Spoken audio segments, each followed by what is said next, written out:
So look, this is a very hard conversation, but if I ask any of the men that see this, they'll be able to answer this question before I even say the answer. And there's a reason for that. For a woman, what do you think is one of the main things on their list that they want to do even prior to the age of 30 or right around that age? One of the main things that they want to do. And I bet you anybody of this can answer this question. What do you want to have? What do you want to do? The first answer is never going to be a family. I can assure you that that is never the first thing. Traveling. I want to see the world. I want to see this world. Pulling out the whole Disney theme song of Aladdin. And I want to show you the whole new world, under the sea. All these different little Disney fantasies that have been implanted inside of our heads since we were young. And so breaking this, I bet you started singing it too, didn't you? I know you did. I was watching you. I knew it. Is really a huge portion because yes, it does need to be broken because nothing wrong with going to go travel, of course, but that being the number one thing on your list and thinking I gotta go do this, I gotta go do that, that is like, taking away so much of the spirit because there's so many women I'm going to speak on. This not to attack women or anything about this, but it's to help grow and edify us inside of the truth in the kingdom because it still goes on. There is a lack of being able to sit inside of the peace, a lack of being able to sit inside of the quietness, because all men will understand this, that when we get home, when we get into the mode, we want to relax. We don't need a lot of stuff going on. We don't want to, we want to just go jump into whatever we're doing, whether it's a game, being at peace, just hanging out, just, being with, some of the guys, it's just really just hang out at home. We want to come back to peace. Going to go traveling is not peace. Going to go be inside, having all these people around you, having all these people, that's not peace. Spending a lot of money is not peace. Hey, I got to work XYZ to get this money. And just to go just for some sightseeing, which are just temporary feelings. The temporary emotions and things like that of experience, quote unquote, that you can get. But that's temporary. It's very fleeting. And for us men, okay, sure, we can do that. But we only go and try to do this stuff for the woman. Sure, we can go out and do this, but it's kind of like just what you can bring to help them have experience on. This is not something that we just desire on a day-to-day thing, and this is where it's like understanding the differences inside of it, and where when you can't sit inside of silence, that's a problem. Because many are running from the quietness, running from being able to be alone with yourself. And it's not saying that you should be isolated, but the point is that you realize that it's harder for you to just sit in quietness. You always got to have the TV on.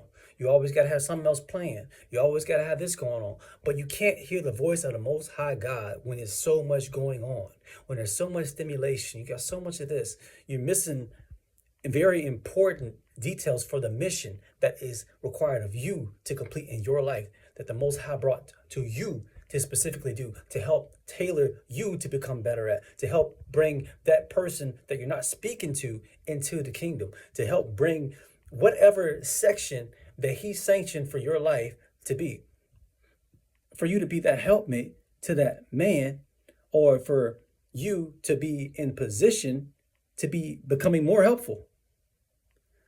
So it's all parts of these things that come into play where you can't hear, when you got so much going on. And it's just about making sure that you're able to understand that being in a peaceful place is very important for a home, very important for a house, to create a home. And this is where it's like, we really have to understand that majority of the world, the people in the world are worried about this. That's their number one priority. Oh, I want to do this. Oh, I want to go do this. Oh, I want all these first time experiences doing some crazy stuff. You know what I'm saying? You know what I'm talking about. I want some first time experiences doing some crazy stuff there. I want some first time experiences doing this here. I want some first time experiences getting off of my rocker on some other things. So It's a lot of the things that just aren't fruitful for the spirit. And inside of it, it's like we got to really buckle ourselves down and remember to get out of the world, because the world really does put us inside of these situations of normalcy to be normalized in understanding and wanting things that are not of the Most High.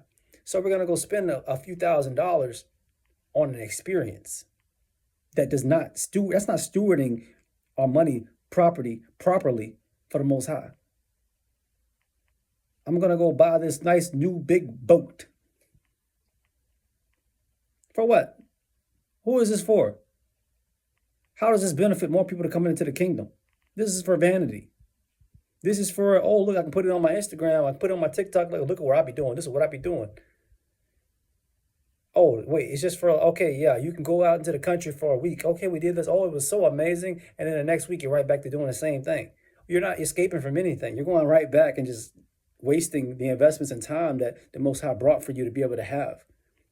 Spending your money unfruitfully, not stewarding towards the kingdom to bring forth fruit of righteousness. Because unless we're going out like on some kind of mission for XYZ over here, like there is no reason that we should just be going to travel for fun. And that's just me being very honest. Like we got to come with a purpose. We got to come with a reason to grow ourselves spiritually. We got to come with a reason to go see this, to go learn more about this, and to meet with these people that we have over here as well too, to meet with and to spread the gospel of the Most High. You know, there's got to be like a real reason inside of this, and not for our own pleasantries. And along the way, we can see that, okay, sure, but that's not the main goal. And that's where, like, I want people inside of the truth to be able to understand. Because if you're truly seeking the Most High and seeking Yahuah, then you're not going to want to be inside of this, because it's not peaceful. Like, you're going out into a war whenever you're stepping out like that. Your home is your peace. Your home is your sanctuary. The Most High is resting inside of your temple, inside your home, inside of the peace that you have created with your household. Going out there, that's the war. Because the spiritual war, you got a defenses up around your home. You got a spiritual protection upon you with the Holy Spirit, the Ruach HaKodesh, around you in your house. Once you step out there, you're stepping right into enemy territory, because this home should be covered. This home should be safe. But once you go out there, that's a whole different animal. You are unprotected besides your physical covering with you and your spiritual covering over you. The home outside, which is essentially your force fielding shield, is not there with you. So now you got to rely on your buckler. You got to rely on your shield of truth. You got to rely on that sword when you're stepping out. It's a battle. And don't get me started on other people from across the world and all these different heathens, because you got a whole different battle, and it's a big battle. But I pray, again, that this reaches somebody who needs to hear this, because it's truth. All praise and glory to the Most High Yah.